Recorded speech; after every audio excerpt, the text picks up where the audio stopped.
বিরত সংবাদ সংলাপে আপনাদের সাথে আছে ইসমাইল হোসেন জুয়েল। আজ স্টুডিওতে আলোচক হিসেবে উপস্থিত আছেন সিনিয়র সাংবাদিক মাসুদ কামাল, আছেন এবি পার্টির সভাপতি মুজিবুর রহমান মঞ্জু। আপনাদের দুজনকেই স্বাগত। দর্শক, আজ দুপুরেই সাবেক রাষ্ট্রপতি শাহাবুদ্দিন চুপ্পুর বঙ্গভবন অধ্যায় শেষ হলো। তিনি বঙ্গভবন ত্যাগ করেছেন, গুলশানে তার যে নতুন বাসা সেখানে উঠেছেন। তবে নতুন যিনি ভারপ্রাপ্ত রাষ্ট্রপতি আছেন তিনি বঙ্গভবনে আবাসিকভাবে উঠবেন না বলে এক ধরনের খবর পাওয়া যাচ্ছে, বাট তার দাপ্তরিক যেই কার্যক্রম সেটি বঙ্গভবন থেকে তিনি পরিচালনা করবেন। হাফিজউদ্দিন আহমেদ বীর বিক্রম ভারপ্রাপ্ত রাষ্ট্রপতি। তবে বঙ্গভবন অধ্যায় শেষ হলেও শাহাবুদ্দিন চুপ্পুকে ঘিরে কিছু প্রশ্ন কিন্তু থেকেই যায়। এর বাইরেও রাজনীতির বিভিন্ন আলোচনা হবে, এজন্য আজকে আমাদের আলোচনার বিষয় রাজনীতির অন্দরমহল। শুরুটা করছি মুজিবুর রহমান মঞ্জু আপনাকে দিয়ে। শাহাবুদ্দিন চুপ্পু রাষ্ট্রপতি হিসেবে পদত্যাগ করলেন, তিনি এখন গুলশানে তার নতুন বাসভবনে কিভাবে সময় কাটাবেন গণমাধ্যমের সঙ্গে মোটামুটি বলেছেন, চিকিৎসাটা তার প্রায়োরিটি সবকিছু। কিন্তু বেশ কিছু গণমাধ্যম, বিশেষ করে একটিকে তথ্যসূত্র ধরে অনেকেই বলছেন যে এক ধরনের সমঝোতার মাধ্যমেই আসলে তার এই সেফ এক্সিটটা হলো। সেফ এক্সিট বলতে এটি যে তিনি আসলে এক ধরনের দেশের বাইরে যাওয়ার, চিকিৎসা নেওয়ার নিরাপত্তা চেয়েছেন এবং 3টি চুক্তির কথা বলা হয়েছে, যেটি কোট আনকোট যে তার মানে মামলা বা অন্য কোনো কিছু তার পরিবার এবং তিনি সেগুলো থেকে মুক্ত থাকবেন এবং চিকিৎসার ব্যবস্থাটা এবং নির্দ্বিধায় বা বিনা বাধায় তিনি চলাফেরা করতে পারবেন। আমার প্রশ্নটা এইখানে যে শাহাবুদ্দিন চুপ্পু কি আসলে এই ধরনের নেগোসিয়েশনের পর্যায়ে আছেন কিনা? ধন্যবাদ জুয়েল আপনাকে। বঙ্গভবন থেকে উনি গেছেন এবং আমাদের কাছে মনে হচ্ছে যে হঠাৎ করে ঘটনাটা ঘটেছে, তাই না? বাস্তবে যেটা আমরা এখানে আমাদের কাছে যতক্ষণ পর্যন্ত তথ্য স্পষ্ট করে না থাকছে ততক্ষণ পর্যন্ত আমাদেরকে কিছু বিশ্লেষণ, কিছু পরিস্থিতির উপর নির্ভর করেই আমাদেরকে ধারণা করতে হচ্ছে। রাষ্ট্রপতি শারীরিক অসুস্থতার কারণে পদত্যাগ করেছেন, এটা সত্য কিনা 1 নম্বর প্রশ্ন। কাগজ যদি দেখি তাহলে এটাই সত্য, আর যদি আমরা প্রাসঙ্গিকতা দেখি তাহলে আমরা ধারণা করতে পারি যে এটা সত্য নয়। কারণ অতীতে বহু রাষ্ট্রপতি অসুস্থ ছিলেন, রাষ্ট্রপতি বিদেশে চিকিৎসায় ছিলেন। আমাদের যে একজন রাষ্ট্রপতি ছিলেন জিল্লুর রহমান, উনি তো অনেকে বলতো যে উনি খুবই সিভিয়ার অসুস্থ অবস্থায় দায়িত্ব পালন করেছেন। রাষ্ট্রপতির দায়িত্বটা তো এক ধরনের রুটিন দায়িত্ব, 1 নম্বর। 2 নম্বর হচ্ছে রাষ্ট্রপতি অসুস্থ হলে বা রাষ্ট্রপতি যদি কাজ করতে অক্ষম থাকেন বা ছুটি নেন বা বিদেশ যান, ভারপ্রাপ্ত রাষ্ট্রপতি হিসেবে তো স্পিকার সবসময় দায়িত্ব পালন করেন। এই যে কিছুদিন আগেও যে শাহাবুদ্দিন চুপ্পু সাহেব চিকিৎসার জন্য দেশের বাইরে গিয়েছিলেন, তখনও তো একজন ভারপ্রাপ্ত রাষ্ট্রপতি হিসেবে কেউ না কেউ অ্যাক্টিং কাজ করেছেন। সুতরাং উনি অসুস্থ হয়েছেন বলেই উনি ছুটি নিয়েছেন, বিষয়টা এমন না, পদত্যাগ করেছেন। আচ্ছা, যদি উনি ধরে নিলাম অসুস্থ, এর চাইতে তো সিরিয়াস সিচুয়েশনে উনি ছিলেন। যেমন রাষ্ট্রপতির একটা কথা যখন মানব জমিন পত্রিকায় বেরিয়েছে, এটাকে প্রেক্ষাপটে সারা মানুষ পুরো বঙ্গভবন ঘেরাও করেছে। এবং আপনি জানেন যে তখনকার সময়ের আইন উপদেষ্টা আসিফ নজরুল সাহেব কিন্তু বলেছিলেন যে রাষ্ট্রপতি তার নৈতিক মানে পদে থাকার নৈতিক অবস্থান হারিয়েছেন। এবং সেটা পরে সরকারকে জিজ্ঞেস করা হয়েছিল যে জনাব আসিফ নজরুলের বক্তব্য এটা কি সরকারের বক্তব্য? তখন প্রেস সেক্রেটারি বলেছিলেন হ্যাঁ, এটা সরকারের বক্তব্য। তাহলে সরকার যখন বলছে যে মানে রাষ্ট্রপতি নৈতিক মানে হারিয়েছেন, অর্থাৎ নৈতিকভাবে রাষ্ট্রপতি থাকার পদে থাকার যোগ্যতা হারিয়েছেন, তখনও তো উনি পদত্যাগ করেন নাই। যখন খুব টান উত্তেজনা ছিল, যখন সব দল একমত শুধু বিএনপি, তখন তো উনি পদত্যাগ করেন নাই। তাহলে উনি তখনও করেন নাই, অসুস্থতার জন্য উনি বিদেশে গিয়েছেন তখনও করেন না, এখন কেন করলেন? এই প্রশ্নের স্বভাবত জবাব আসতে পারে যে আপনি যে এটা ইঙ্গিত দিয়েছেন যে নিশ্চয়ই পর্দার অন্তরালে বা আপনি কি নাম দিয়েছেন, রাজনীতির অন্তরালে কিছু একটা ঘটেছে। আচ্ছা, এর আগে আপনি দেখবেন যে বিএনপির উপর একটা আমরা দাবি দিয়েছিলাম সব দল মিলে যে রাষ্ট্রপতিকে অপসারণ করা হোক, ইমপিচ করা হোক বা একমত হোক। তখন কিন্তু বিএনপি দুইটা বাহানা দিয়ে এটাকে সমর্থন করেন নাই। একটা বলেছিলেন যে এই রাষ্ট্রপতিকে তো আপনারা তার অধীনে শপথ নিয়েছেন, যাকে বলা হয়েছে মানে অন্তর্বর্তীকালীন সরকারকে। তারপরে বললো যে রাষ্ট্রপতি যদি এখন চলে যান তাহলে একটা শূন্যতা তৈরি হবে। এই 2টা যুক্তি কিন্তু খুব বেশি গুরুত্বপূর্ণ যুক্তি না। হ্যাঁ, কথা হচ্ছে যে প্রধানমন্ত্রী তো চলে গেছেন, শূন্যতা তো হয় নাই। রাষ্ট্রপতি চলে গেছেন, মারাও যেতে পারেন, মারাও গেলে কি মানে শূন্যতার পূরণ হবে না? রাষ্ট্রের কোনো পদ তো কখনো শূন্য থাকে না, কোনো না কোনো একটা পদ ব্যবস্থা সেখানে হয়। তো সেই জায়গা থেকে আমরা যে এই রাষ্ট্রপতিকে টেনে আনলাম এবং বিএনপি আরো যে কাজগুলো করলো, ধরেন এই রাষ্ট্রপতিকে দিয়ে সংসদে তাকে জুলাই অভ্যুত্থান নিয়ে শেখ হাসিনার বিরুদ্ধে তাকে দিয়ে বক্তব্য দেওয়ানো হলো, তারপরে তাকে দিয়ে বাংলাদেশ জিন্দাবাদ বলানো হলো, তিনি শেখ হাসিনাকে ফ্যাসিস্ট বললেন, শেখ হাসিনার বিরুদ্ধে গণ অভ্যুত্থানকে উনি স্বাগত জানালেন এবং গণ অভ্যুত্থানের শহীদদের জন্য তিনি দোয়া করলেন, শোক প্রকাশ করলেন। এই যে একটা মেকি জিনিস ওনাকে দিয়ে করানো হলো, আমরা দেখলাম যে বিএনপির নেতারা অনেকে খুশি যে ওনাকে দিয়ে আমরা এগুলো করাতে পেরেছি। আপনার মনে থাকার কথা, ইয়াজউদ্দিন আহমেদ সাহেব যখন ছিলেন, ইয়াজউদ্দিন আহমেদ তো বিএনপির মনোনীত রাষ্ট্রপতি, কিন্তু ওই আওয়ামী লীগও কিন্তু ইয়াজউদ্দিন আহমেদ সাহেবকে দিয়ে একই কাজ করিয়েছিলেন, করে ওনারাও বাবা বানিয়েছিলেন যে ইয়াজউদ্দিনের মুখ দিয়ে খালেদা জিয়াকে বা বিএনপিকে খারাপ কথা বলানো গেছে। তো এই যে আমরা বলছিলাম যে একটা নিউ পলিটিক্স, সবাই কিন্তু সেই পুরানো ধাঁচটাই, বিএনপিও রাষ্ট্রপতিকে নিয়ে যে কাজটা করেছে এটা একদম ওল্ড ফ্যাশন, অতীতে যারা যেভাবে করেছে সেভাবেই উনি করেছেন, অতীতেও বিভিন্ন জনকে। কিন্তু এই বিএনপি কিন্তু দেখেন ইয়াকে অপসারণ করেছে বা চাপ দিয়ে তাকে প্রত্যাহার করে নিয়েছিল নিজের দলের বদরুদ্দোজা চৌধুরীকে, কোন একটা সিলি ইস্যুতে হয়তো বা। তো সুতরাং আপনার কথাই সঠিক, অন্দরমহলে কিছু না কিছু ব্যাপার হয়তো আছে, কিন্তু আমরা কার থেকে জানবো সেটা? যেমন আজকে আমি স্বরাষ্ট্রমন্ত্রীর বক্তব্য শুনলাম, না উনি একেবারেই না, এটা রাষ্ট্রপতি নিজে থেকেই পদত্যাগ করেছেন, রাষ্ট্রপতিও বলছেন না আমার উপর কোনো চাপ নাই। কিন্তু হয়তো এই রাষ্ট্রপতিও যদি কোনো না কোনোভাবে দেশের বাইরে যেতে পারেন, তখন দেখা যাবে যে উনি অনেক কথা, এই জায়গাটাতেই আমি আসলে অনেক কথা বলবেন। মাসুদ কামালের কাছে একটু জানতে চাই, এক যে তার বিচারের দাবি বেশ কিছু রাজনৈতিক দল করেছে, আগেও করেছে, তার পদত্যাগের গুঞ্জন যখন শুরু হয়েছে তখনও এখনো করছে। সেটি সরকারের পক্ষ থেকে একেবারে বলা হচ্ছে আমলে নিচ্ছেন না তারা, যেসব অভিযোগ করা আছে, বিশেষ করে 51 অনুচ্ছেদের কথা তুলে তারা বলছেন যে এ ধরনের সুযোগ আপাতত নেই, তার আগে যদি কিছু হয়ে থাকে সেটা অন্য ব্যাপার। আমার প্রশ্ন সেটি হচ্ছে যে শাহাবুদ্দিন চুপ্পু রাষ্ট্রপতি থাকা অবস্থায় এবং 5 আগস্টের পরে যা কিছু ঘটেছে অন্তর্বর্তী সরকারের আমলে, এবং পরে দেখলাম যে বিএনপি তাকে মোটামুটি একটু মানে সম্মান দেওয়ার চেষ্টা করেছে, কিন্তু বিদেশ সফর থেকে এসে প্রধানমন্ত্রীও কিন্তু তার সঙ্গে সেই সৌজন্য সাক্ষাৎটি করেননি, তখন হয়তো তারা কিছু একটা ভেবে করেননি। এই যে ধারাবাহিকভাবে 5 আগস্ট পরবর্তী ব্যক্তি শাহাবুদ্দিন চুপ্পু, রাষ্ট্রপতি শাহাবুদ্দিন চুপ্পু যেই অবস্টাকেল গুলো ফেস করেছেন, তিনি যদি বিদেশ যেতে পারেন, আপনার কি মনে হয় তার একটা কোনো ধরনের প্রতিশোধ নেওয়ার স্পৃহা থাকবে কিনা? এখানে প্রতিশোধের কি আছে? মানে উনি বিদেশে যে কি করবেন, কিছু একটা বলবেন, এই তো এতে প্রতিশোধের কি হলো? উনি যদি বলবেন, দেখেন কতগুলো কথা আমি বলি এখানে, ওনার পদত্যাগ পত্রটা আপনি খুব মন দিয়ে যদি দেখেন ওখানে প্রথম বড় যে দুটো প্যারা, প্রথম 2 প্যারা, এই 2 প্যারার সঙ্গে পদত্যাগের কোনো সম্পর্ক নাই, কোনো সম্পর্ক নেই। এই 2 প্যারা না লিখলে ওই পদত্যাগ পত্রের কোন রকম অঙ্গহানি হয় না। ওই 2 প্যারা উনি কি লেখছেন? উনি বোঝানোর চেষ্টা করেছেন যে উনি এই সরকারের জন্য, আজকের এই অবস্থার জন্য কতটা গুরুত্বপূর্ণ ভূমিকা পালন করেছেন, উনি এটা বোঝানোর চেষ্টা করেছেন। উনি সরকারকে বোঝানোর চেষ্টা করেছেন, দেখেন আপনাদের জন্য আমি কত ত্যাগ করেছি। কেন? এটা বোঝানোর দরকারটা কি? এটা না বোঝালে পদত্যাগ সম্পূর্ণ হইতো না? হইতো।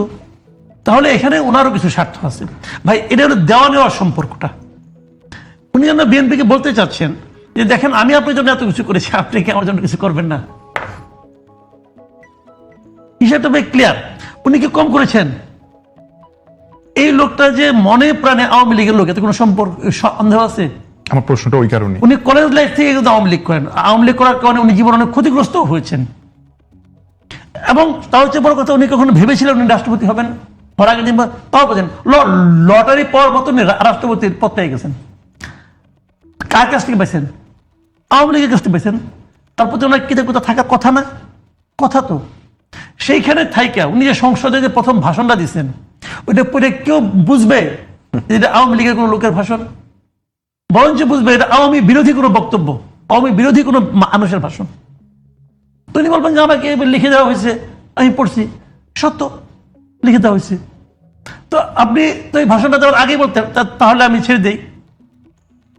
আপনি তো জানেন যে আপনি আওয়ামী লীগ হওয়ার কারণে আপনাকে বিএনপি রাখবেন না। বিএনপি তো না রাখার ইতিহাস অনেক। বাংলাদেশের রাষ্ট্রপতিদের অসময়ে বিদায়, এটা বিএনপির হাত দিয়ে সবচেয়ে বেশি পার হয়েছে। আওয়ামী লীগ কিন্তু হয় নাই। আব্দুর রহমান বিশ্বাস কিন্তু একদিন বেশি কাটাইছে রাষ্ট্রপতির দায়িত্ব, আব্দুর রহমান বিশ্বাস। আর ইয়াজউদ্দিন তো কাটাইছে 1 বছরের উপরে। ইয়াজউদ্দিন আসছে 1 বছর পরে, গেছে 6 বছর, 6.5 বছরের মাথায়। এবং আওয়ামী লীগ আমরা এসে স্বাভাবিক মেয়াদ পূরণ করে গেছি, তাকেও পদত্যাগ করতে হয় নাই। কিন্তু পদত্যাগের ইতিহাস সবচেয়ে বেশি বিএনপির হাতে। বিএনপি তার নিজের প্রতিষ্ঠাকালীন মহাসচিবদের পর্যন্ত বাদ দিছে বি চৌধুরীকে। ইতিহাসটা বিএনপির বেশি।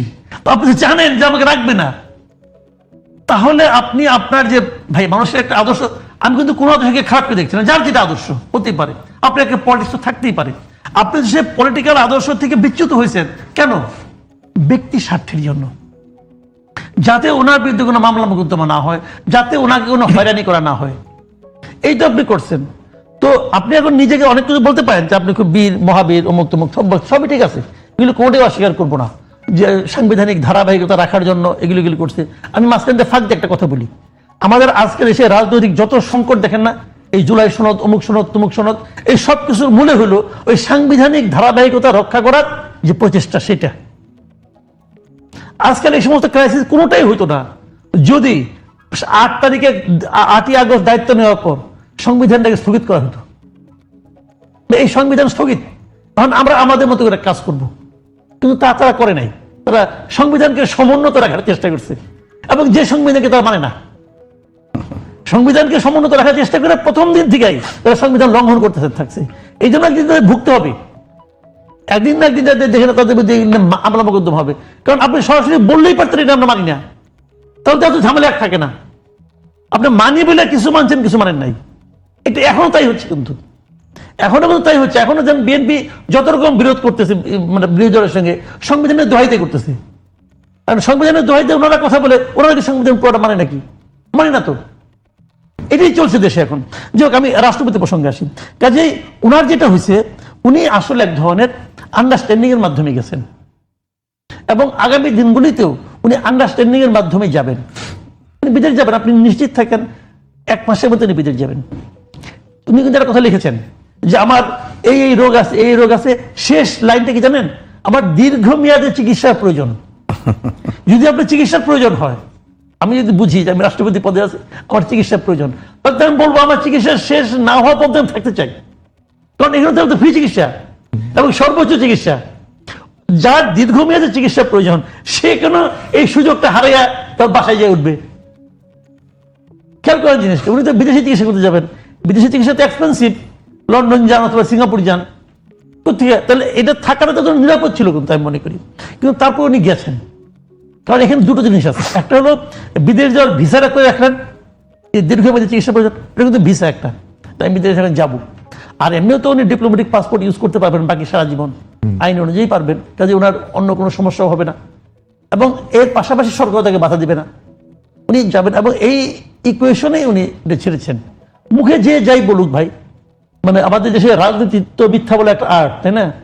মিথ্যা না বলে নাকি রাজনীতি করা হয়। আমার জানার জায়গা ছিল, ধরেন উনি বিদেশ গেল, গিয়ে যদি উনি বলেন যে এর আগে উনি মানব জমিনের যে কথাটা মুজিবুর রহমান মঞ্জু বলছিলেন, যে প্রধানমন্ত্রী পদত্যাগপত্র তিনি পান নাই এবং অন্তর্বর্তী সরকার গঠন, সবকিছু মিলিয়ে সাবেক রাষ্ট্রপতি হিসেবে তার কোন স্টেটমেন্ট পুরো প্রক্রিয়াটাকে আবার নতুন করে এক ধরনের প্রশ্নের মুখে ফেলবে কিনা? এই সমস্ত স্টেটমেন্ট অনেকেই দেয়, এগুলো কিছু যায় আসে না। এসকে সিনহাও বিদেশ যে বইও লিখে লিখেছিল, কিছু যায় আসে? আমি যদি মনে করি গেলাম আমার জন্য কিছু যায় আসে না, আমি যায় আসবে না। উনি বললে কি, উনি তো বুঝাই যায়, এটা কেনা জানে। ওই যে বলছেন 106 কি হয়েছে, কেমন হয়েছে? এটা তো কানা ভাই অন্ধ জানে, এটা মিশা কথা। 106 ফুল বেঞ্চ করছে, বলছে যে সুপ্রিম কোর্টের ফুল বেঞ্চ এই বসে 106 তারা অনুমোদন। সুপ্রিম কোর্টের চিফ জাস্টিস তখন ক্যান্টনমেন্টে। এই জাস্টিসরা ভবিষ্যতে বলবে তো আমরা করি নাই, আমরা করি নাই, এটা বলবে তো, বলবে। আমি তো বললাম, মানে এত বড় ব্লান্ডার যে আমি সংবিধানকে সমুন্নত রাখবো। সংবিধান সমুন্নত রাখতে গেলে এই আন্দোলনকে আছে নাকি? আন্দোলন তো অবৈধ দিল আন্দোলন, মানে এত বড় ব্লান্ডার। এবং এটা হলো যে আসেনা আসিফ নজরুল, মহাজ্ঞানী একজন আইন বিশেষজ্ঞ, দুনিয়ার সব আইন সে বুঝে, কিভাবে সেইটাকে মানে রাজি হলো, এইটাই আমি বুঝি না এই পর্যন্ত। আমার কাছে এখন ক্লিয়ার না। এমনকি শেষ দিন পর্যন্ত বলে, যেদিন নাকি জুলাইয়ের ঘোষণাপত্র পরে, ওই দিনও বলতেছে, আপনি দেখেন লিখিত ভাষণে আছে, এটা একটা সাংবিধানিক সরকার। সাংবিধানিক সরকার হয় কিভাবে? এবং সাংবিধানিক সরকার বলতে বলতে সংবিধানটাকে রেপ করে ছেড়ে দিছে, কিছু রাখে না এরা। কি করবে ভাই বলেন? মুজিবুর রহমান মঞ্জু, মাসুদ কামাল ওই যে মাঝখানে একটু বলছিলেন যে রাজনীতির বিভিন্ন সংকট, যে এখন যা যা আছে সেগুলোর পিছনে আসলে ওই সাংবিধানিক ধারাবাহিকতা অক্ষুণ্ণ রাখার একটা চেষ্টা। গতকাল সিলেটের সমাবেশে আপনিও ছিলেন, আমার ভুল না? আমি ছিলাম না, আমাদের প্রতিনিধি দলের লোকজন ছিলেন। ওইখানকার একটা কোট আপনাকে, আপনাদের প্রথমে পায়ে ধরে বলবো, তারপর হাতে ধরে বলবো, যদি পায়ে ধরে হাতে ধরে বললে কথা না শোনেন, ঘাট ধরতে আমাদের এতটুকু হাত কেঁপে উঠবে না, মামুনুল হক বলেছেন। মানে আপনারা কি আসলে সরকারকে আসলে ঘাট ধরতে যাচ্ছেন 11 দলীয় জোট? দেখেন, রাজনৈতিক মাঠের বক্তব্য তো নানা ধরনের বক্তব্য আসে। তো আপনি হঠাৎ ঘাড়ে চলে যাচ্ছেন কেন? উনি তো বলছেন প্রথমে হাতে ধরবো, পায়ে ধরবো। আপনি প্রশ্ন, আমি শুধু আপনি প্রশ্ন করতে পারেন যে আসলে কি আপনারা হাতে পায়ে ধরবেন কিনা, কারণ আমরা তো উনি তো হাতে ধরার কথা বলেছেন, পায়ে ধরার কথা বলছেন। আসলে হয়েছে কি, ধরেন এই যে বিএনপি বলেন, আমরা 11 দলীয় জোট বলেন, আমরা সবাই তো আজ থেকে 2 বছর আগেও সবাই একাকার ছিলাম, এক জায়গায় ছিলাম।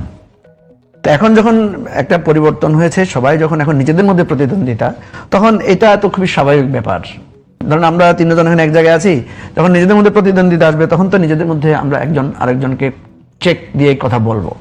তো আমি মনে করি রাজনৈতিক পরিভাষা হিসেবে এটা তো খারাপ না, যে আপনি যদি আমাকে আপনার কাছে আমি অনুনয় করবো, বিনিময় করবো, তারপর না হলে আমি হার্ড লাইনে যাবো, এগুলো খুবই সাধারণ রাজনৈতিক কথাবার্তা। ওইটাই হয়তো উনি মেন করতে চেয়েছেন।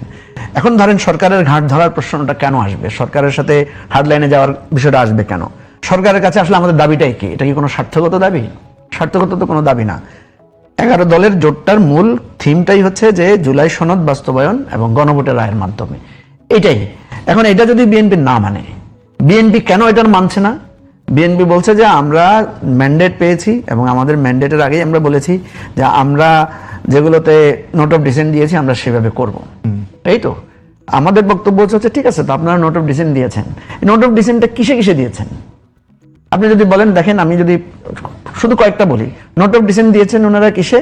যে প্রধান বিচারপতি নিয়োগের ব্যাপারে। তো প্রধান বিচারপতি নিয়োগকে আপনারা নিয়ন্ত্রিত রাখতে চান? চান না তো, আপনারাই তো বলছেন। তাহলে এখানে নোট অফ ডিসেন্ট দিলেন কেন? এর কিন্তু প্রশ্ন যে আপনি বিচার বিভাগকে আপনার নিয়ন্ত্রণ রাখতে চান।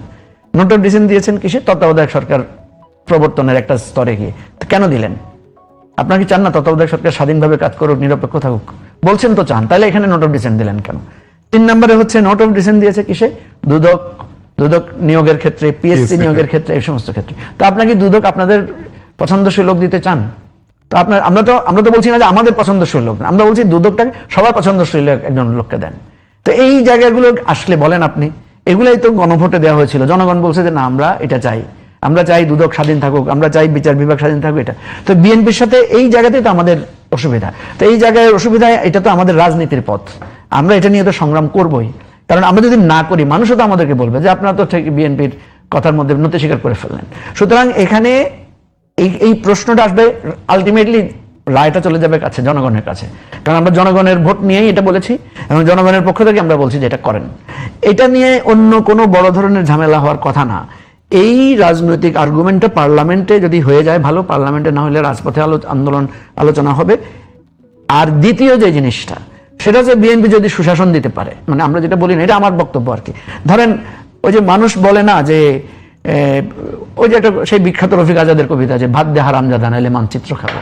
কারণ মানুষ তো মানচিত্র দিয়ে কি করবে? তার যদি পেটেই ভাত না থাকে, যেটা দেশ বাংলাদেশ হোক আর ভারত হোক আর মানে উজবেকিস্তান হোক, তার কি আসে যায়? পতাকা লাল সবুজ হোক অথবা হলুদ কমলা হোক, তার পেটে যদি ভাত না থাকে, সেই পতাকা দিয়ে কি করবে? এটাই তো মানে মূল নির্যাস। এখন ভাই, মানুষ যদি রাস্তাঘাটে নিরাপত্তা না পায়, মানুষ যদি ব্যবসা বাণিজ্য করতে না পারে, এই যে আমরা একটু আগে আলোচনা করছিলাম বিদ্যুৎ বিল নিয়ে, আমরা অবাক হয়ে গেলাম।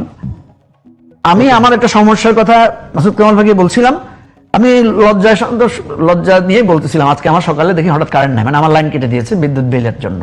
আমি খুব সংকোচের সাথে মাসুদ কামাল ভাইকে বলছিলাম, মাসুদ কামাল ভাই সাথে সাথে বললেন যে হ্যাঁ, এখন তো বিদ্যুৎ বিল হঠাৎ বেশি আসছে, এবং সাথে সাথে আরো একজন একই সাথে সাপোর্ট করলো।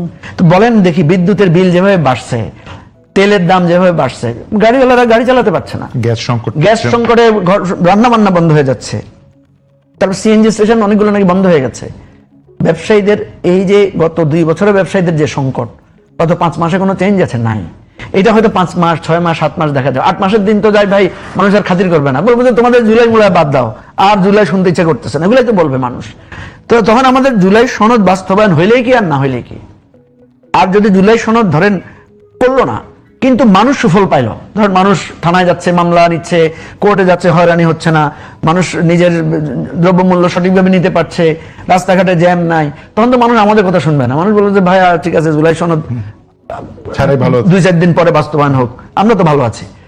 সরকার যখন জুলাই সনদও বাস্তবায়ন করবে না, আবার একই সাথে সুশাসন, নিরাপত্তা, দুর্নীতি দূর করতে পারবে না, টাকা পাচার রোধ করতে পারবে না, মামু খালুর দৌরাত্ম্য বন্ধ করতে পারবে না, তখন তো ভাই আমাদের ওই যে হাতে পায়ে ধরে ঘাট ধরা ছাড়া, আমরা যদি সরকারের ঘাট না ধরি, আমাদের ঘাট ধরবে। মাসুদ, আমরা বিরতি নেওয়ার আগে আপনার কাছ থেকে একটু শুনতে চাই, এই যে বিএনপি এবং 11 দলীয় জোটের মাঠের যে দূরত্ব, এটা অনেকে বলেন যে আসলে এটা একটা লোক দেখানো ব্যাপার, কারণ তারা ভেতরে তাদের যে মৈত্রীতা, তাদের যে বন্ধুত্ব, সেটা অক্ষুণ্ণ আছে এবং মোটামুটি সবাই ভালো ধরনের সুবিধাজনক অবস্থানে আছেন, বিশেষ করে সংসদে যারা আছেন। আপনারও কি তাই মনে হয় যে সরকার আসলে তার 5 বছর মেয়াদের কথা এজন্য বলছি যে নাহিদ ইসলাম ওই সমাবেশে বলেছেন যে এরকম চলে আপনারা 5 বছর পূর্ণ করতে পারবেন না।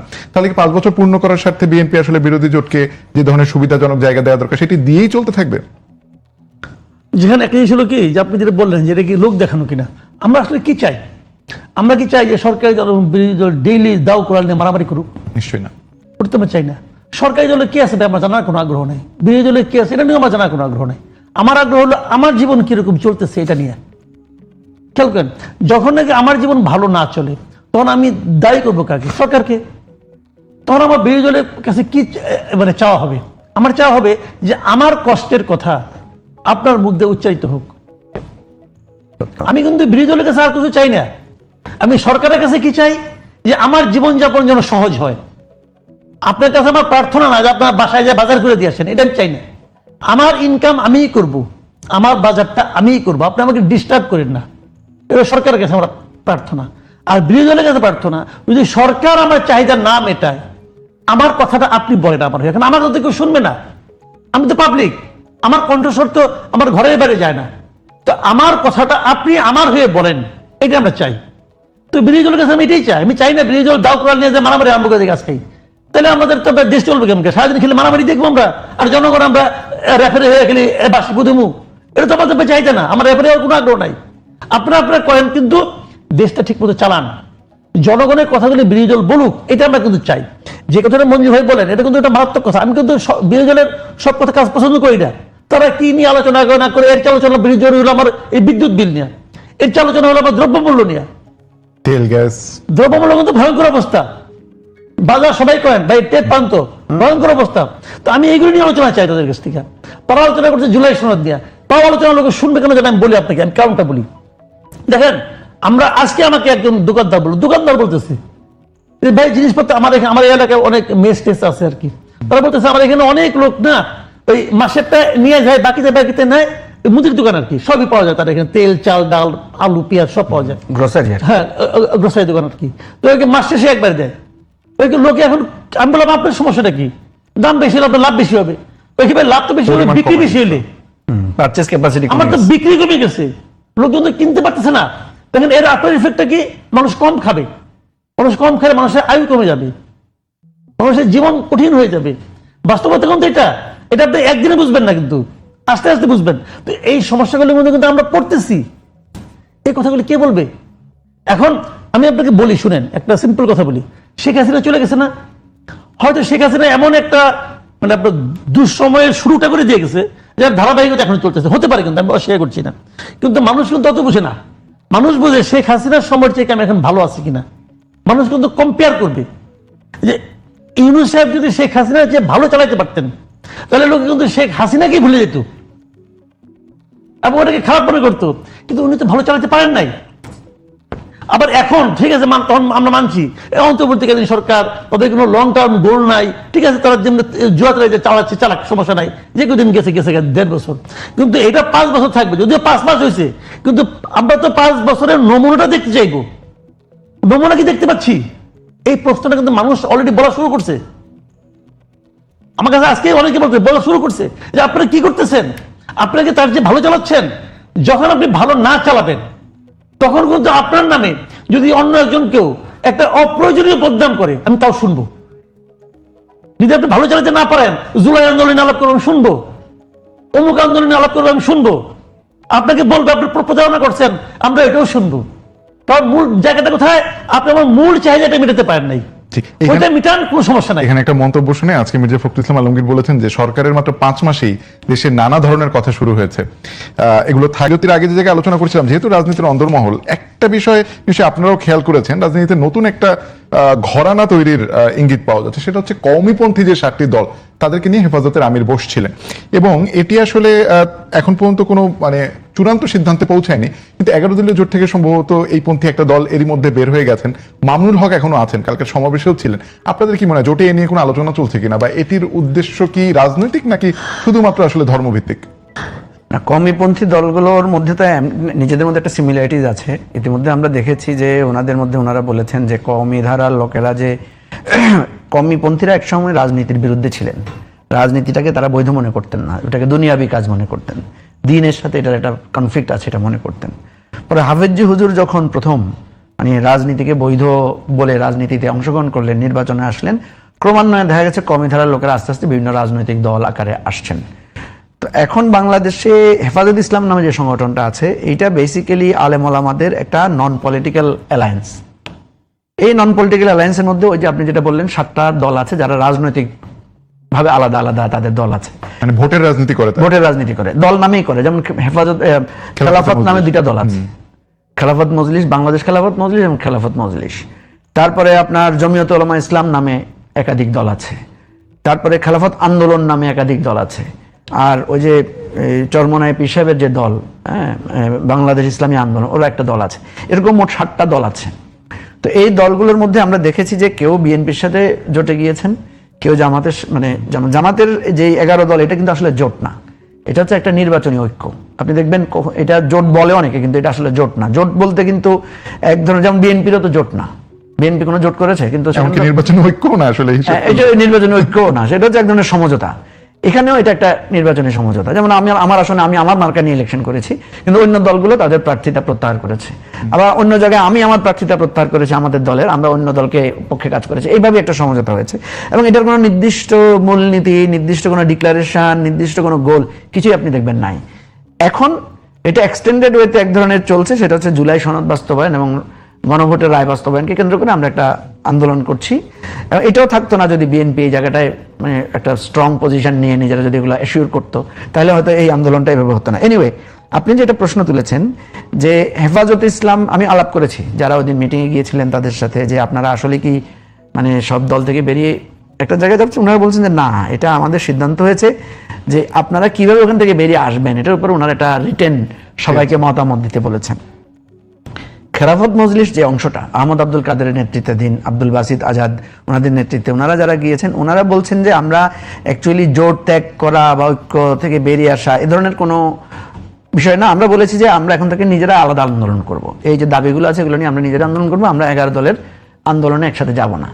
এটা নিয়ে ওনারা কোনো নেগেটিভ কথা বলেন নাই। ইন্টারনালি কিছু নেগেটিভ ফিচার, নেগেটিভ কিছু অবজারভেশন ওনাদের আছে, কিন্তু এটা ওনারা পাবলিক করেন না। ওনারা বলছেন যে না, আমরা এভাবে করতে চাই। হতে পারে আপনি যেটা বলেছেন যে এটা হয়তো একটা স্টেপস টু দি ওই যেই 7 দলের যে এক ধরনের অ্যালায়েন্স করার চিন্তা, ওনারা কিন্তু আগেও 7 দলের একটা অ্যালায়েন্স করতে চেয়েছিলেন, পরে জামাতের সাথে হওয়াতে এটা কোনো না কোনোভাবে এটার মধ্যে বিভক্তি তৈরি হয়েছে। এখন প্রশ্ন হচ্ছে যে আমাদের যে 11 দলীয় জোট আছে, এই জোটের ভবিষ্যৎ কি? আপনি যেটা আজকে আমি কয়েকটা জায়গায় দেখলাম যে এই জোট ওয়ার্ক নাও করতে পারে। আমি মনে করি যদি এই ধরনের জোটটা কাজ না করে, এটা জামাতেরই উচিত যে ঠিক আছে আমরা আলাদা আলাদা আন্দোলন করি, অথবা এটাকে আরো বন্ডিংটা আরো স্ট্রং করা দরকার। কারণ এটা এখন যে অবস্থা আছে, এটা কিন্তু খুব একটা মানে পার্টিকুলার কোনো ইয়ে নেই। আপনি যদি জিজ্ঞেস করেন যে আপনাদের জোটের নেতাকে, কেউ বলতে পারবে না। জোটের মুখপাত্রকে, জোটের সিদ্ধান্ত কিভাবে হচ্ছে, খুব লুজ একটা অ্যালায়েন্সের মধ্যে দিয়ে সিদ্ধান্তগুলো হচ্ছে। ফলে এটা কিন্তু জোটও বলা যাচ্ছে না, আবার জোট নাও বলা যাচ্ছে না, এরকম একটা মানে অস্বস্তিকর একটা পরিস্থিতির মধ্যে আছে। তবে আমি যেটা মনে করি যে এই বাংলাদেশে এই জোটবদ্ধ আন্দোলন, জোটবদ্ধ রাজনীতির মানে খুব বেশি অ্যাচিভমেন্ট নাই। অ্যাচিভমেন্ট আছে জোটবদ্ধ ইলেকশনের, যেটা আগেও আমরা দেখেছি বিএনপি জামাত জোট করে ইলেকশন করেছে, সেটা ভালো করেছে। আবার আওয়ামী লীগ 14 দলীয় জোট করে ইলেকশন করেছে, সেখানে ভালো করেছে। তো এই জন্য আমি যেটা মনে করি, আমার কিন্তু এইটা ভালো লাগে যদি সব ইসলামিক দল মিলে একটা জোট হয়। কারণ আপনি দেখবেন যে আমাদের দেশে প্রায় বলে যে লোকেরা সবাই ইসলামী শাসন চায়। হ্যাঁ, রাস্তাঘাটে আপনি যে কোনো লোককে যদি জিজ্ঞেস করেন ভাই আপনি কি ইসলামী শাসন চান, বলতে হ্যাঁ চাইতো। কারণ সবার একটা ধারণা যে ইসলামী শাসন হলে দেশটা ভালো থাকবে, চুরি বন্ধ হয়ে যাবে, দুর্নীতি হবে না, ন্যায় পন্থা চলবে। এখন তো ইসলামী শাসনের পক্ষে ভোট সবাই দেখ না, ঠিক আছে? তো আপনি যদি দেখেন যে আমাদের ইসলামিক শাসন চায় এরকম সব দলগুলো, প্রথম কথা হচ্ছে তারা যে এই যে একজোট হয় না, এটা কিন্তু নেগেটিভ সাধারণ মানুষের কাছে। সাধারণ মানুষ মনে করে যে তোমরা যদি মানে যেহেতু ইসলাম, তাহলে এক হন না কেন? আপনাদের মধ্যে বিভেদ কি নিয়ে? স্বার্থ নিয়ে বিভেদ হলে তো এটা ইসলাম হলো না। আকিদা নিয়ে পার্থক্য, তো আকিদার মূল জায়গায়, আকিদার তো অনেক বিস্তৃত জায়গা আছে, মৌলিক আকিদায় তো কোনো পার্থক্য নাই। আল্লাহর সার্বভৌমত্ব, রাসূল সাল্লাল্লাহু আলাইহি ওয়াসাল্লামের নেতৃত্ব, কোরআন হাদিসের নির্দেশনা, এগুলো নিয়ে তো কারোর মধ্যে বিভেদ নাই। যেগুলো আছে ছোট ছোট দ্বিমত। তো রাষ্ট্র পরিচালনার ইস্যুতে যদি ওনারা সবাই একজোট হয়ে একটা নির্বাচনে যান, এটা কিন্তু একদিকে ভালো হতো আমাদের জন্য, এবং ওনাদের মধ্যে এই বিভেদটা কিন্তু আমাদের ধর্মকে একটু ছোট করে, হেয় করে, সেই জায়গাটা কমে যেত। তো সুতরাং যদি কওমিপন্থীরা বা হেফাজত ইসলামের নামে এই ধরনের একটা পলিটিক্যাল অ্যালায়েন্স ওনারা করতে পারেন, ওয়েল অ্যান্ড গুড। আমি তো মনে করি এটা পজিটিভলি দেখা দরকার। এবং আরো একটা জিনিস ভালো হতো যে সব বামপন্থী কমিউনিস্ট পার্টির যতগুলো শাখা প্রশাখা আছে তারা সবাই এক হয়ে যেত, তারা সবাই এক জায়গায় থাকতো। আর আমরা যারা নতুন রাজনীতির কথা বলছি, মানে বিএনপি, জামাত, তারপরে আপনার বামপন্থীরা সবাই মিলে একজোট, তারপরে আপনার কওমিপন্থীরা সবাই মিলে একজোট, আর আমরা যারা নতুন রাজনীতির এই সমস্যা সমাধান কেন্দ্রিক অধিকার ভিত্তিক রাজনীতির কথা বলছি, আমরা একজোট থাকতাম, তাহলে মানুষের জন্য খুব ভালো হতো, মানে ইলেকট্রাল পলিটিক্সটা খুব ভালো শেপ বেছে নেয়ারই হতো। মাসুদ কামাল, এই যে নতুন মেরুকরণ, এবং যদি এটা আসলে ফর্ম করে 7 দলীয় জোট, মামুনুল হক আসবেন কি আসবেন না সেটা নিশ্চিত না, আর যেহেতু বললেন যে বন্ডিংটা একটু লুজ, আসার সম্ভাবনাই বেশি, এইটা কি আসলে মানে এক ধরনের জামাত ঠেকাও নীতির কারণে, বা বিএনপির কোনো ইনফ্লুয়েন্স আপনি দেখেন কিনা যে জামাত তার সাংগঠনিকভাবে সুসময় কাটাচ্ছে, সেটিকে এক ধরনের ব্যারিকেড দেয় কিনা যে ইসলামপন্থীদের আরেকটা নতুন জোট তৈরি করে ফেলা, এবং সামনে যেহেতু স্থানীয় সরকার নির্বাচনও আছে? আমি অনেক আগেও বলছি, এখনো বলি, এটা অনেকের হয়তো পছন্দ হবে না, আমি ইসলামের নাম দিয়ে যে রাজনৈতিক দলগুলো আছে, আমি এই প্রক্রিয়াটাকে আমি পছন্দ করি না, আমি একদমই পছন্দ করি না এই কারণে, দেখেন ইসলাম কিন্তু এটা একক ধর্ম, ইসলাম কিন্তু অনেকগুলি শাখা প্রশাখাকে ইসলাম নিজেই অনুমোদন করে না, তাই না? যখন আপনি ইসলাম নাম নিয়ে 10টা দল করবেন, তখন আপনি নিশ্চিতভাবে ধরে রাখেন এর মধ্যে ম্যাক্সিমাম সর্বোচ্চ সংখ্যক যদি আমি ধরি সঠিক দল একটা, কিন্তু একটা বেশি কিন্তু সঠিক হওয়ার কোনো কারণ নাই। যদি 20টা দল থাকে তাহলে 19টাই ভুয়া, 19টাই আসলে ইসলাম নিয়ে দল করা যোগ্য না, একটা যোগ্য, কারণ কোনটা একটা অথবা একটাও না, একটা নাও হতে পারে, কিন্তু কিন্তু ম্যাক্সিমাম হলে একটা, এর চেয়ে বেশি না। তো বাকি কোনটা? আপনি আমাদের একটা ধন্দে ফেলাই দিতেছেন যে 19টাকে খুঁজে বাই করো, ভাই এই ঝামেলা করেন না। ইসলাম পৃথিবীর অন্য সকল ধর্মের সঙ্গে ইসলামের পার্থক্য হলো এই জায়গাটাতে। ইসলাম বলে ইসলামের সঙ্গে অন্য ধর্মের পার্থক্য হলো ইসলাম আসলে মানুষ এই ধর্ম বলে, এই ধর্মটা মানুষের সমগ্র জীবন ব্যাপী এটা পালনের ব্যাপার, পূর্ণাঙ্গ জীবন ব্যবস্থা। ইসলাম কিন্তু বলে না যে তুমি মানে এটার উপর ভিত্তি করে তুমি রাষ্ট্র পরিচালনা করবা না, এটাও বলে না। আমাদের নবী মোহাম্মদ সাল্লাল্লাহু আলাইহি ওয়াসাল্লাম তো এই কাজই করছেন, উনি তো ইসলামের উপর ভিত্তি করে তো দেশ চালাইছেন, রাষ্ট্র চালাইছেন না, উনি তো রাজনীতিও করছেন। তো এটাকে ইসলাম অস্বীকার করে না, কিন্তু কিন্তু সমস্যাটা হলো যদি একটা দল হইতো তাহলে আমরা বুঝতাম না, ঠিক আছে তাহলে ঠিক আছে, কারণ আমি তো বুঝবো না, আমি তো পাবলিক, তাই না? তাহলে আমি বুঝবো কি দিয়া? বড় জোর আমি বুঝবো হলো ব্যক্তিটাকে দিয়া, যে কে বলতেছে তাকে আমি কি দেখি, তারই দেখে আমার কেমন লাগে, সে যদি ভালো হয় তাহলে হয়তো তার দলটা ভালো হবে। এটা কিন্তু আমাদের মতো ছোট মানুষের জন্য সহজ পদ্ধতি। রাসূল সাল্লাল্লাহু আলাইহি ওয়াসাল্লামকে দেখেই তো মানুষ ইসলাম শিখে। ইসলাম, হ্যাঁ, এটা সহজ পদ্ধতি। তো এইটা দেখে আমরা আরো ঝামেলা পড়ে যাই, তখন তো তাকাইতে হয় যে গাজী নজরুল ইসলামকে দেখি, বিরাট ঝামেলা। এখন ওটা তো ইসলাম না রে ভাই, তাহলে আমরা কি করবো, কোন দিকে যাবো? কাজে আমি এই জন্য এইটা আমি পছন্দ করি না। দেখেন এই যে আমাদের যে এই হেফাজতে ইসলাম, ওনারা দল করেন, ইসলামে কিন্তু অন্যতম বড় একটা বৈশিষ্ট্য হলো কি আপোষ না করা। তারা আপোষ করে নাই, বলেন আপনি, হাসিনার সঙ্গে তারা ছিল না, কওমি জননী উপাধি দিয়েছিল, কারা দিছে? জামাত দিছে নাকি এই পার্টি দিছে? কে দিছে? ওরাই দিয়েছেন, ওরাও দিচ্ছেন। তাহলে ওনাদের উপর আমরা কি বিশ্বাস করবো রে ভাই? এই জিনিসগুলি না আমার ভালো লাগে, এগুলি বলো, এগুলি আলোচনা করতে খারাপ লাগে কেন জানেন? এই আলোচনা যারা শুনবো তারা আবার বিভ্রান্ত হবো, এই লোক কি বলে আবার। কিন্তু এই বিষয়গুলো আমার কাছে মনে হয়েছে কি ভাই, আপনারা আসেন যেমনি আছেন থাকেন না আপনাদের মতো করে, সব জায়গায় আপনার আসতে হবে কেন? এটা আপনার জায়গা না। মুজিবুর রহমান মঞ্জু তো বলছেন যে অনেক মানুষ তো ইসলামী শাসন ব্যবস্থা চায়, সেটি তো আসলে মানে প্রতিষ্ঠা করবে কারা যদি রাজনীতি? কোনটা বলেন আপনি? ইসলামী শাসন ব্যবস্থা তো হিজবুত তাহরীর চায়। হিজবুত তাহরীর কাছে কোনদিন দেখা হয়েছে জীবনে? আলাপ করে দেখেন, আলাপই করতে পারবে না তারা, এত জ্ঞান নিয়ে বসে আছে। তারা তো চায় রে ভাই হিজবুত তাহরীর, কারণ আলাপে করলে তাদের নিষিদ্ধ করে দিছে। তাহলে খেলাফত ভিত্তিক রাষ্ট্র, আমার ইসলাম তো খেলাফত ভিত্তিক ছিল। ইসলাম কি এরকম গণতান্ত্রিক ছিল নাকি? ভর্তি হয়েছে খেলাফত ভিত্তিক ছিল, আলাপ করেন না রাষ্ট্রের সঙ্গে। এখন পর্যন্ত কিন্তু কেউ জিজ্ঞাসা করে নাই যে হিজবুত তাহরীর নিষিদ্ধ হয়েছে কেন। একটা মাত্র কারণ পাওয়া যায়, সে কারণটা জানেন? ওই বিডিআর বিদ্রোহের সময় ওরা এর সঙ্গে ওই সময়ের গভর্নমেন্টকে জড়িত করে বেশ তথ্যভিত্তিক কিছু পোস্টার করছিল, কমলা রঙের পোস্টার।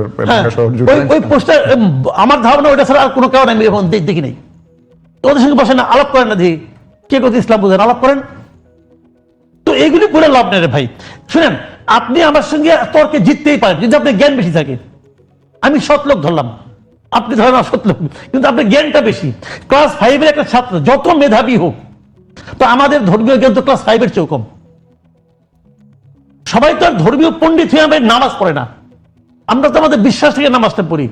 এত লোক মুসলমান সবাই কি একদম ওই একদম বিশাল জ্ঞানী নাকি? এ তো না। কাজে এই জিনিসটা নিয়ে ওই পর্যায়ে আসাই ঠিক না, তর্কে লিপ্ত হয় ঠিক না। আমার কথা হলো কি, ধর্মকে ধর্ম থাকুক, ধর্ম মানুষের জীবন আচরণ, মানুষের বিশ্বাস, এই বিশ্বাসকে রাজনীতির পথে আনার দরকার নাই। যদি বিশ্বাস তীব্র হয় একসময় সে নিজেই রাজনীতিকে নিয়ন্ত্রণ করবে, কোনো সমস্যা নেই তো। রাজনীতিবিদরা তার কাছে যাবে, যদি বিশ্বাসের প্রভাব এত বেশি হয়, তো সেখানে ওটাকে থাকতে দেন, সবাই ধরবে। এই যে বললেন একটু আগে যে খেলাফত আন্দোলন নামে দুইটা সংগঠন, একটা বাংলাদেশ খেলাফত আন্দোলন, এক হলো খেলাফত আন্দোলন, কিছুদিন আগে তারা একসঙ্গে ছিল। তো এখন কি ধর্মীয় কারণে ভাগ হয়েছে নাকি স্বার্থের কারণে ভাগ হয়েছে? ইসলামী ঐক্যজোট সম্ভবত কয়েক ভাগ এখন, ইসলামী ঐক্যজোট, নেজামে ইসলাম, বিভিন্ন মানে ফ্র্যাকশন আছে, তিন চারটা আছে। আচ্ছা, আমি একটু মানে আলোচনাটা খুবই সেন্সিটিভ, কেমন? আমি আপনাকে বাংলাদেশ